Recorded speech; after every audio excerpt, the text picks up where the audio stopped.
नमस्कार, मैं Kesaram, assistant professor, राजनीति विज्ञान विभाग, राजकीय महाविद्यालय बाड़मेर। हम अंतर्राष्ट्रीय राजनीति के सिद्धांतों की श्रृंखला पर चर्चा कर रहे हैं। अब तक हमने अंतर्राष्ट्रीय राजनीति के अंतर्गत यथार्थवाद और उदारवाद के बारे में चर्चा की। आज का जो हमारा व्याख्यान है वो अंतर्राष्ट्रीय राजनीति में मार्क्सवादी सिद्धांत पर आधारित है। अंतर्राष्ट्रीय राजनीति के बारे में मार्क्सवादी सिद्धांत की मूलभूत मान्यताएं क्या है, अंतर्राष्ट्रीय राजनीति के अंतर्गत मार्क्सवादी सिद्धांत की विभिन्न धाराएं कौन कौन सी है और ये विभिन्न धाराएं विश्व राजनीति का विश्लेषण, वैश्विक व्यवस्था का विश्लेषण किस तरीके से करती है, इसको हम समझने का प्रयास कर रहे हैं। अगर हम विश्व राजनीति के अंतर्गत मार्क्सवादी सिद्धांत को देखें तो अंतर्राष्ट्रीय राजनीति के अंतर्गत ये मार्क्सवादी सिद्धांत 19वीं शताब्दी के प्रसिद्ध विचारक कार्ल मार्क्स के विचारों पर आधारित है। जिन विद्वानों ने कार्ल मार्क्स के विचारों से प्रेरणा लेकर अंतर्राष्ट्रीय संबंधों का विश्लेषण करने का प्रयास किया, उनको सामूहिक रूप से विश्व राजनीति के अंतर्गत मार्क्सवादी सिद्धांत के नाम से जाना जाता है। हालांकि कार्ल मार्क्स ने अंतर्राष्ट्रीय राजनीति के बारे में प्रत्यक्ष रूप से स्वयं कुछ नहीं लिखा, लेकिन मार्क्स की मृत्यु के बाद जो विचारक कार्ल मार्क्स के विचारों से प्रभावित थे, उन्होंने मार्क्स के विचारों को अंतर्राष्ट्रीय राजनीति के अंतर्गत लागू करने का प्रयास किया। हालांकि मार्क्स की जो राइटिंग थी, मार्क्स की जो विचार थे, वो राष्ट्रीय पूंजीवाद के परिप्रेक्ष्य में थे। मार्क्स ने समाज के अंतर्गत वर्गों के बीच टकराव के माध्यम से, बुर्जुआ वर्ग और सरारा वर्ग के वर्ग संघर्ष के माध्यम से पूंजीवादी व्यवस्था का विश्लेषण करने का प्रयास किया, औद्योगिक व्यवस्था का विश्लेषण करने का प्रयास किया, समाज के अंतर्गत जो असमानता है, पूंजी का जो केंद्रीकरण है, उसका विश्लेषण करने का प्रयास किया और इन्हीं बातों को अंतर्राष्ट्रीय राजनीति के अंतर्गत मार्क्सवादी सिद्धांतों के अंतर्गत विभिन्न विद्वानों ने लागू करने का प्रयास किया और विश्व राजनीति का विश्लेषण करने का प्रयास किया। अंतर्राष्ट्रीय राजनीति के अंतर्गत मार्क्सवादी जो सिद्धांत है वो यथार्थवादी सिद्धांत और उदारवादी सिद्धांतों का एक विकल्प प्रदान करता है तथा यथार्थवादी सिद्धांत और उदारवादी सिद्धांतों की आलोचना करता है। मार्क्स के विचारों को अंतर्राष्ट्रीय संबंधों के अंतर्गत लागू करने वाला जो पहला विद्वान था वो था लेनिन। लेनिन ने 1916 के अंतर्गत एक पुस्तक लिखी। उस पुस्तक का शीर्षक था imperialism the highest stage of capitalism, साम्राज्यवाद पूंजीवाद की उच्चतम अवस्था। इस लेख के माध्यम से लेनिन ने मार्क्सवादी सिद्धांत को एक नया आयाम दिया और लेनिन ने ये कहा कि ये जो साम्राज्यवाद है विश्व व्यवस्था के अंतर्गत, इसको पूंजीवाद की उन्नत अवस्था के रूप में ही देखा जाना चाहिए, पूंजीवाद की उच्चतम अवस्था के रूप में ही देखा जाना चाहिए। तो मार्क्स ने साम्राज्यवाद की जो व्याख्या की इस पुस्तक के अंतर्गत वो एक आर्थिक घटनाक्रम के रूप में की। लेनिन इस पुस्तक के अंतर्गत लिखता है कि पाश्चात्य देशों ने अपने घरेलू स्तर पर जो पूंजीवाद का विकास किया, औद्योगिक व्यवस्था का विकास किया, इस पूंजीवाद के माध्यम से इन राज्यों के पास अतिरिक्त पूंजी का निर्माण हुआ और अब इन पाश्चात्य देशों ने इस अतिरिक्त पूंजी को खपत के लिए नए बाजारों की तलाश करनी शुरू की, नए राज्यों की तलाश करने की शुरुआत की और इस अपनी अतिरिक्त पूंजी को खपत करने के लिए इन पाश्चात्य देशों ने दूसरे देशों को उपनिवेशों के रूप में स्थापित किया, दूसरे राज्यों के ऊपर अपना साम्राज्य का विस्तार करके अपना प्रभुत्व स्थापित करने का प्रयास किया और इसी साम्राज्यवाद के कारण ही पहला विश्व युद्ध हुआ। तो लेनिन पहले विश्व युद्ध को साम्राज्यवादी युद्ध के रूप में रेखांकित करता है। लेनिन ये कहता है कि सर्वहारा वर्ग को संगठित होकर साम्राज्यवाद के खिलाफ क्रांति करनी चाहिए और इस क्रांति के अंतर्गत जो सर्वहारा वर्ग के अग्रदूत के रूप में भूमिका निभाएगा वो है कम्युनिस्ट पार्टी, साम्यवादी दल। तो लेनिन ने मार्क्स के विचारों को अंतर्राष्ट्रीय संबंधों के अंतर्गत लागू करने का प्रयास किया और लेनिन ही अंतर्राष्ट्रीय संबंधों के अंतर्गत मार्क्सवाद की व्याख्या करने वाला पहला विद्वान है।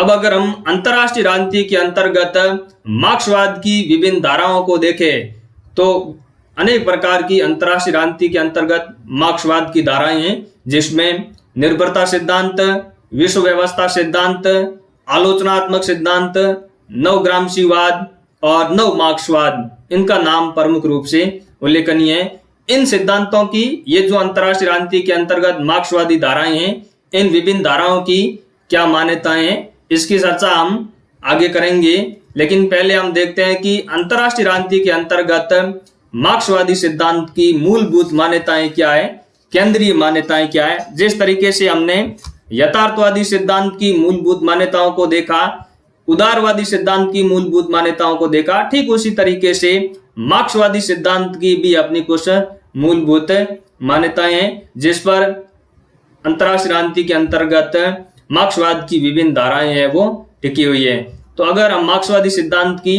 पहली विशेषता देखें तो पहली विशेषता है पद्धति परक समग्रवाद। इसका क्या मतलब है? इसका मतलब ये है, मार्क्सवादी सिद्धांतकारों का ये मानना है कि अगर हम सामाजिक व्यवस्था का विश्लेषण करें या सामाजिक विश्व का जब विश्लेषण करें तो संपूर्णता के माध्यम से सामाजिक व्यवस्था का विश्लेषण करना चाहिए। जैसे कि मार्क्स ये मानता है कि जो शैक्षणिक विभाजन है, जैसे विषयों का विभाजन किया गया है, जैसे इतिहास, दर्शन शास्त्र, अर्थशास्त्र, राजनीति विज्ञान, समाज शास्त्र, अंतर्राष्ट्रीय राजनीति, ये जो विषयों का विभाजन है, ये विभाजन मनमाना है, ये विभाजन निरर्थक है, क्योंकि एक विषय को दूसरे विषय को समझे बिना पूर्ण रूप से नहीं समझा जा सकता। तो मार्क्स का ये मानना है कि जब हम सामाजिक विश्व का विश्लेषण करें, समाज का विश्लेषण करें, वैश्विक व्यवस्था का जब विश्लेषण करें तो एक संपूर्णता के माध्यम से विश्लेषण करने का हमें प्रयास करना चाहिए। इसी को ही पद्धति परक समग्रवाद के नाम से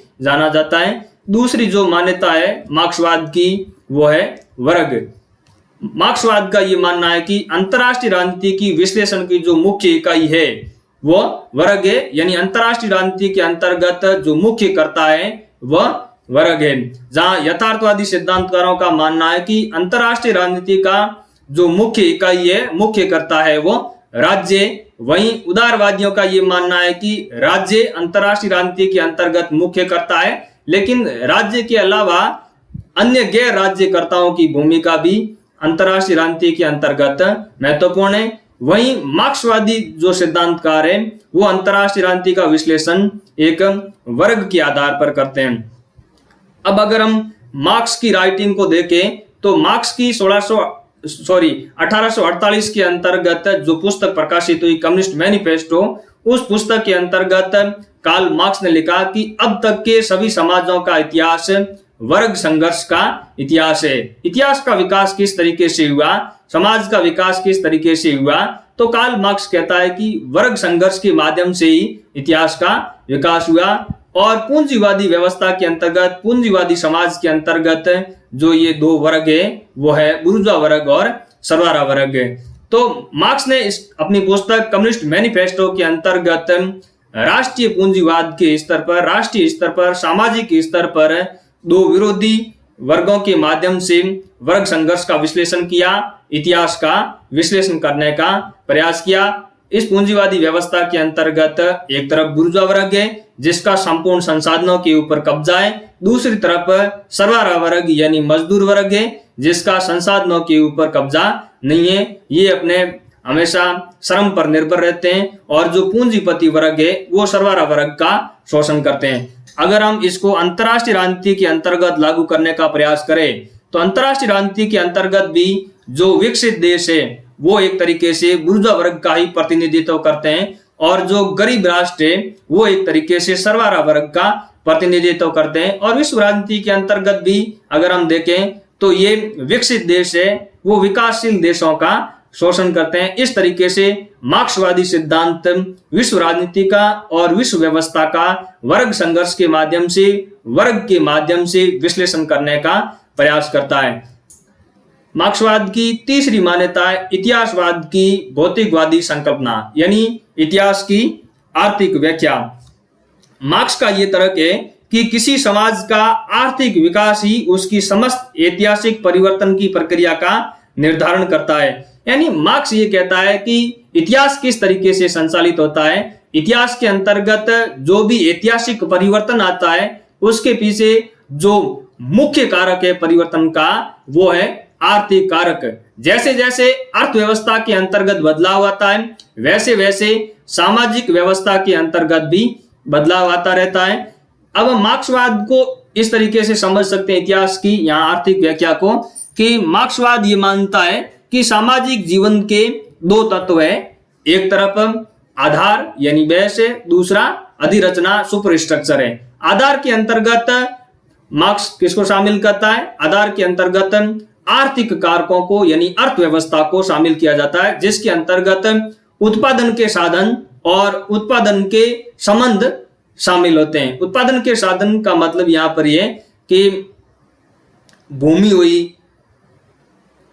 पूंजी है, औद्योगिक संसाधन है या दूसरे जो भी संसाधन है वो उत्पादन के साधनों के अंतर्गत शामिल है और इसी के माध्यम से उत्पादन के संबंध है उस समाज के अंतर्गत निर्धारित होते हैं। दो वर्गों के बीच जो संबंध है सामाजिक व्यवस्था के अंतर्गत उनका निर्धारण होता है। अधिरचना के अंतर्गत मार्क्सवाद ये कहता है कि राजनीतिक व्यवस्था, कानूनी व्यवस्था, संस्कृति, वहां की शिक्षा, ये सारी बातें वो अधिरचना के अंतर्गत आती है। जैसे सिविल सोसाइटी है ये भी अधिरचना यानी सुपर स्ट्रक्चर के अंतर्गत आती है। तो ट्रेडिशनल जो मार्क्सिस्ट है वो मार्क्स का ये मानना था कि आर्थिक व्यवस्था के माध्यम से ही, आर्थिक कारकों के माध्यम से ही, आधार के माध्यम से ही अधिरचना का निर्धारण होता है। जिस वर्ग का उत्पादन के साधनों पर नियंत्रण होता है वही समाज के अंतर्गत राजनीतिक व्यवस्था को निर्धारित करता है, कानूनी व्यवस्था को निर्धारित करता है। उस समाज के अंतर्गत शिक्षा किस तरीके से होनी चाहिए, वहां की कल्चर किस तरीके की होनी चाहिए, इसको निर्धारित करता है। और विश्व राजनीति के अंतर्गत भी जिन देशों का साधनों, आर्थिक साधनों के ऊपर नियंत्रण है, अर्थव्यवस्था के ऊपर नियंत्रण है, वैश्विक व्यवस्था को भी ऐसे राज्य ही संचालित करते हैं। नेक्स्ट जो मार्क्सवाद की अंतरराष्ट्रीय राजनीति के अंतर्गत मान्यता है वो है अंतरराष्ट्रीय साम्यवादी समाज की स्थापना करना। मार्क्सवाद का अंतिम लक्ष्य क्या है? मार्क्सवाद का अंतिम लक्ष्य यही है कि अंतरराष्ट्रीय साम्यवादी समाज की स्थापना की जाए। मार्क्सवादी सिद्धांत ये मानता है कि जब पूंजीवादी व्यवस्था के स्थान पर साम्यवादी समाज की स्थापना हो जाएगी तो ऐसा समाज वर्ग विहीन समाज होगा, राज्य विहीन समाज होगा और शोषण रहित समाज होगा। लेकिन ऐसा समाज तकनीकी रूप से उन्नत होगा और इस साम्यवादी समाज के अंतर्गत सभी मनुष्य है वो इमेंसिपेशन का सदुपयोग कर सकते हैं, यानी इमेंसिपेशन का उपभोग कर सकते हैं। इमेंसिपेशन का मतलब मुक्ति से। इस प्रकार की साम्यवादी व्यवस्था के अंतर्गत, साम्यवादी समाज के अंतर्गत प्रत्येक मनुष्य है वो स्वतंत्र होगा, न कोई प्रभुत्व वर्ग होगा और न ही कोई हीन वर्ग होगा जिसके ऊपर प्रभुत्व स्थापित किया जा सके। तो अंतरराष्ट्रीय राजनीति के अंतर्गत मार्क्सवादी सिद्धांतकारों का जो अंतिम लक्ष्य है वो है अंतरराष्ट्रीय साम्यवादी समाज की स्थापना करना। इनका जो अंतिम लक्ष्य है वो अंतरराष्ट्रीय साम्यवादी समाज की स्थापना करना ही है। अगर हम अब मार्क्सवाद का जो दृष्टिकोण है उसको देखें और विभिन्न अवधारणाओं को देखें तो मार्क्सवाद विभिन्न अवधारणाओं का विश्लेषण किस तरीके से करता है इसका भी हम एक नजर डाल देते हैं। मानव स्वभाव के बारे में मार्क्सवाद की क्या मान्यताएं हैं? जहां यथार्थवादी विद्वान मानव स्वभाव को स्वार्थी मानते हैं, शक्ति प्राप्त करने का आकांक्षी मानते हैं, स्वार्थी मानते हैं, वहीं उदारवादी विद्वान ये मानते हैं कि हालांकि मनुष्य स्वार्थी है लेकिन मनुष्य उतना स्वार्थी नहीं है। तो उदारवादियों का ये मानना है कि मनुष्य शांति प्रिय है, मनुष्य दयालु है, परोपकारी है, मनुष्य का स्वभाव सौम्य स्वभाव है। लेकिन मार्क्सवाद का मानव स्वभाव के बारे में दृष्टिकोण इन दोनों से अलग है। मार्क्सवाद का ये मानना है कि मानव स्वभाव को निर्धारित कौन करता है? मानव स्वभाव को व्यवस्था निर्धारित करती है कि व्यवस्था किस तरह की है। अगर समाजवादी व्यवस्था है, साम्यवादी व्यवस्था है तो मनुष्य किस तरीके का स्वभाव होगा? शांति प्रिय होगा, दयालु होगा, परोपकारी के रूप में व्यवहार करेगा, उसका स्वभाव सौम्य स्वभाव होगा। लेकिन अगर पूंजीवादी व्यवस्था है तो पूंजीवादी व्यवस्था जिस तरीके के मानव स्वभाव को उत्पन्न करती है वो स्वार्थों पर आधारित होता है, प्रभुत्व स्थापित करने का आकांक्षी होता है, लालची होता है। तो मार्क्सवाद का ये मानना है कि मानव का जो स्वभाव है वो व्यवस्था से ही निर्धारित होता है। राज्य एवं राष्ट्रीय हित, स्टेट एवं नेशनल इंटरेस्ट के बारे में मार्क्सवाद की क्या मान्यता है? तो मार्क्सवाद ये कहता है कि राज्य कोई स्वायत्त संस्था नहीं है। राज्य किसका प्रतिनिधित्व करता है? राज्य बुर्जुआ वर्ग का प्रतिनिधित्व करता है। राष्ट्रीय हित जैसी कोई अवधारणा नहीं है। राष्ट्रीय हित की अवधारणा अपने आप में ही निरर्थक अवधारणा है। राष्ट्रीय हित को परिभाषित कौन करता है? तो मार्क्सवादी विद्वान ये कहते हैं कि जिस वर्ग का संसाधनों के ऊपर नियंत्रण है वही वर्ग अपने हितों की पूर्ति के लिए राष्ट्रीय हित को परिभाषित करने का प्रयास करता है। तो मार्क्सवादी सिद्धांतकार ये मानते हैं कि राष्ट्रीय हित जैसी अवधारणाएं अपने आप में निरर्थक अवधारणाएं। वहीं यथार्थवादियों ने राष्ट्रीय हित की अवधारणा पर बल दिया था, राज्य की अवधारणा पर बल दिया था। तो यहाँ पर मार्क्सवादी विद्वान राज्य की बजाय वर्ग को विश्लेषण की इकाई मानते हैं, राष्ट्रीय हित की अवधारणा का खंडन करते हैं और मार्क्सवादी ये कहते हैं कि राष्ट्रीय हित वास्तव में ही प्रभुत्वशाली वर्ग के हितों का ही प्रतिनिधित्व करता है। सुरक्षा की अवधारणा, सुरक्षा के बारे में मार्क्सवादियों की क्या मान्यताएं हैं? तो जहां यथार्थवादी विद्वानों की हमने बात की, यथार्थवादी विद्वानों ने राज्य की सुरक्षा पर जोर दिया, सैन्य सुरक्षा के ऊपर बल दिया। वहीं मार्क्सवादी सिद्धांतकार है वो मानव की सुरक्षा की जोर देते हैं, राज्य की सुरक्षा पर ज्यादा बल नहीं देते। मार्क्सवादियों का ये मानना है कि राज्य की सुरक्षा है वो ज्यादा महत्वपूर्ण है, महत्वपूर्ण नहीं है। राज्य की सुरक्षा की तुलना में मानव की जो सुरक्षा है वो ज्यादा महत्वपूर्ण है। मार्क्सवादियों का ये मानना है कि राज्य की बजाय वर्ग ज्यादा महत्वपूर्ण है। और ये सुरक्षा कैसी होनी चाहिए, सिक्योरिटी कैसी होनी चाहिए? तो मार्क्सवादियों का ये मानना है कि सुरक्षा इस तरीके की होनी चाहिए जिसके अंतर्गत ह्यूमन सिक्योरिटी पर जोर दिया जाए, मानव की मुक्ति पर जोर दिया जाए, मानव की स्वतंत्रता पर बल दिया जाए। तो मार्क्सवादी विद्वान है वो सुरक्षा को ह्यूमन सिक्योरिटी के रूप में परिभाषित करने का प्रयास करते हैं। सहयोग को लेकर मार्क्सवादियों का ये मानना है कि समाजवादी राज्यों के मध्य ही सहयोग संभव हो सकता है। दो समाजवादी राज्य वो आपस में कभी संघर्ष नहीं कर सकते। जिस तरीके से हमने उदारवाद के अंतर्गत लोकतांत्रिक शांति का सिद्धांत देखा, और लोकतांत्रिक शांति का सिद्धांत ये कहता है कि दो लोकतांत्रिक राज्य आपस में संघर्ष नहीं करते, ठीक उसी तरीके से मार्क्सवादियों का भी ये मानना है कि समाजवादी राज्य आपस में कभी युद्ध की ओर, संघर्ष की ओर प्रवृत्त नहीं होते। लेकिन अगर एक राज्य पूंजीवादी राज्य है और दूसरा राज्य समाजवादी राज्य है, तो इस तरीके से पूंजीवादी राज्य और समाजवादी राज्य के बीच में कभी सहयोग नहीं हो सकता। और पूंजीवादी राज्य और समाजवादी राज्य के बीच में युद्ध है वो अनिवार्य है, क्योंकि मार्क्सवादियों का ये मानना है कि पूंजीवादी राज्य वो लाभ को ज्यादा महत्वपूर्ण मानता है और वो सापेक्ष लाभ पर ज्यादा जोर देता है, जबकि समाजवादी राज्य मनुष्य की मुक्ति पर जोर देता है। और ये दोनों ही एक दूसरे के विपरीत है और पूंजीवादी राज्य और समाजवादी राज्य दोनों का ही अंतरराष्ट्रीय राजनीति के अंतर्गत, वैश्विक व्यवस्था के अंतर्गत संघर्ष चलता रहता है। अस्तित्व की अवधारणा और मार्क्सवाद, जहां हमने यथार्थवादी अवधारणा को देखा, यथार्थवादियों ने राज्य के अस्तित्व पर ज्यादा बल दिया। यथार्थवादियों के अनुसार राज्य की सुरक्षा का मतलब राज्य का अस्तित्व बनाए रखना है, लेकिन मार्क्सवादी विद्वानों का ये मानना है कि राज्य के अस्तित्व की बजाय मनुष्य का अस्तित्व है वो ज्यादा महत्वपूर्ण है। राज्य के अस्तित्व का मतलब क्या है?